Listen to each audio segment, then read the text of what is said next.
Kiev time is our time. And most importantly, at this hour, I, Natalia Sopit, will tell you the news. Hello. During the night of August 19th, Russian occupiers launched 5 Iskander-M ballistic missiles, 5 Kh-101 cruise missiles, as well as 270 Shahid-type attack UAVs and decoy drones at Ukraine.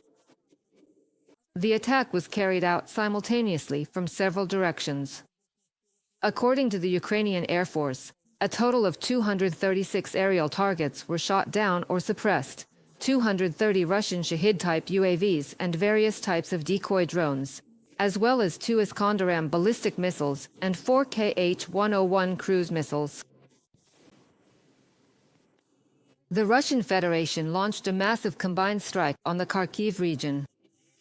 Fires broke out last night, and there are casualties. 4 districts of the region were targeted by the aggressor. For example, in the Lazova community, a fire broke out after a Russian UAV hit the roof of a private house. 4 people were injured, including children aged 3 and 8.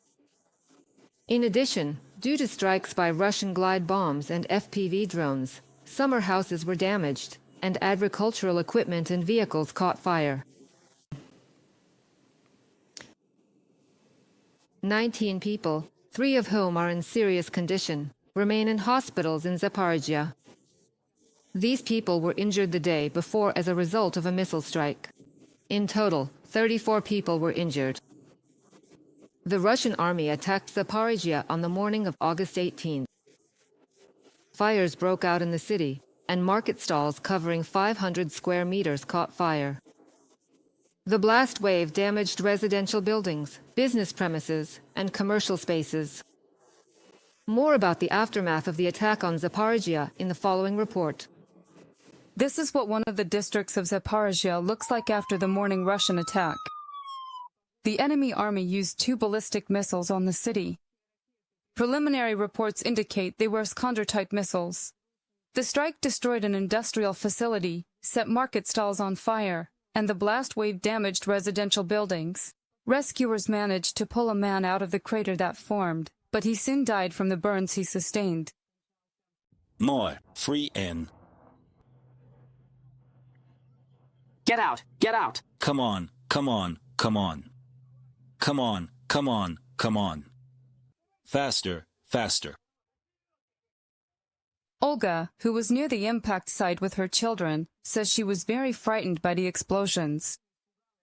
We went into the hallway with the kids and sat there. We went into the hallway with the kids, and then there was a huge bang, and we realized that it was a direct hit. It was really scary. I was so frightened. Now we live in Irpin, and things fly there too, but mostly toward Kiev. But this time here, it was so terrifying that I even started to cry. Olga's family was forced to leave Enerhodar at the start of the invasion.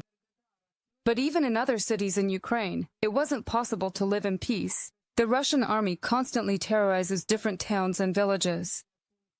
Honestly, this one gets scared right away. This one here gets scared immediately, because we had to leave Enerhodar, went through things in Irpin, and we're in Sumy too. We've been just about everywhere, and this one still doesn't understand. In hospitals, doctors continue to fight for the lives of those injured in the Russian strike on Zaporizhzhia. Many of the wounded are in serious condition. Ksenia Sitinskaya, Boris Yakovenko from Zaporizhzhia for Freedom TV channel. Poltava region has endured a massive Russian attack. Hits and falling debris were recorded in the Kremenchuk and Lubny districts. There were no casualties, but dozens of explosions thundered in Kremenchuk. The energy and transportation infrastructure was targeted. This was reported by the city mayor, Vitaly Maletsky. Administrative buildings of local enterprises in the Lubny district were damaged, and nearly 1,500 customers were left without power. The aftermath of the attack is being dealt with by state emergency service units and energy workers. At the very same time that Putin was assuring Trump over the phone that he seeks peace, and while President Volodymyr Zelenskyy was holding talks at the White House with European leaders about a just peace, Putin's army was launching yet another massive attack on Kremenchuk. Once again, the world has seen that Putin does not want peace. He is intent on destroying Ukraine. But he will have to answer for all his crimes, because we will never forget and never forgive. Vitaly Maletsky, mayor of Kremenchuk, on Telegram.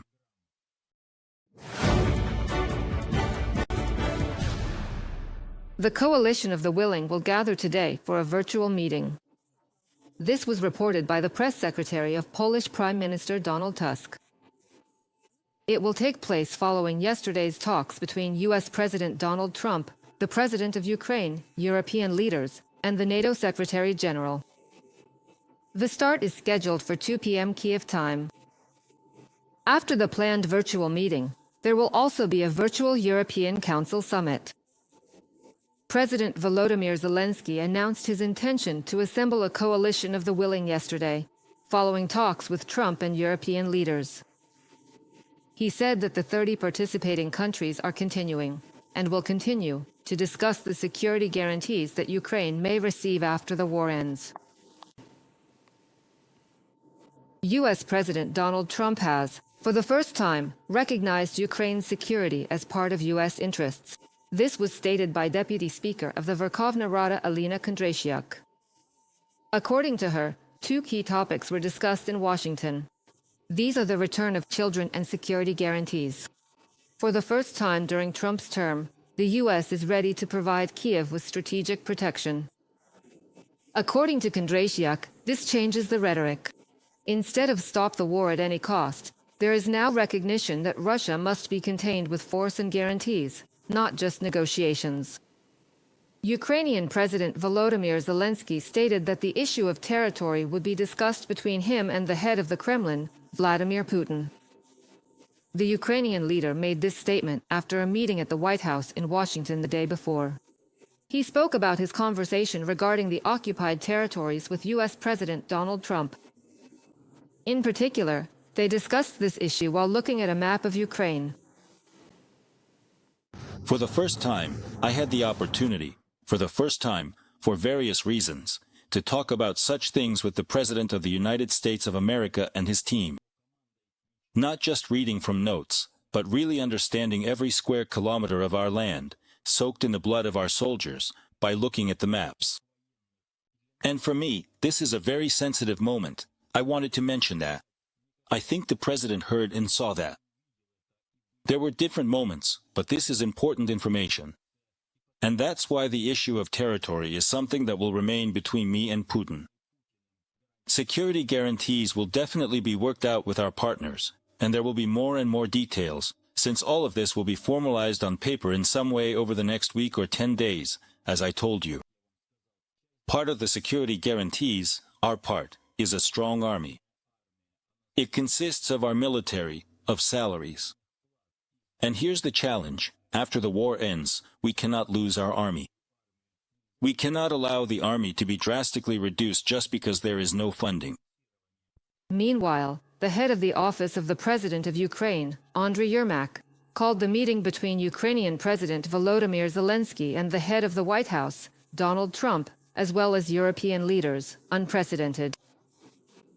According to him, it was a detailed and candid conversation.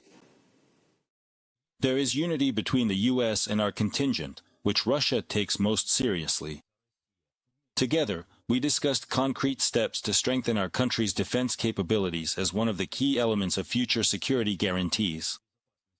We also talked about post-war recovery and Ukraine's prospects for EU membership, strengthening our army, and the reconstruction of Ukraine. It is extremely important to fully implement everything that was agreed upon today. After all, not only the onset of a lasting peace, which all Ukrainians are waiting for, will depend on our joint decisive actions, but also the security of all of Europe. Andriy Yermak, head of the office of the President of Ukraine, on Telegram.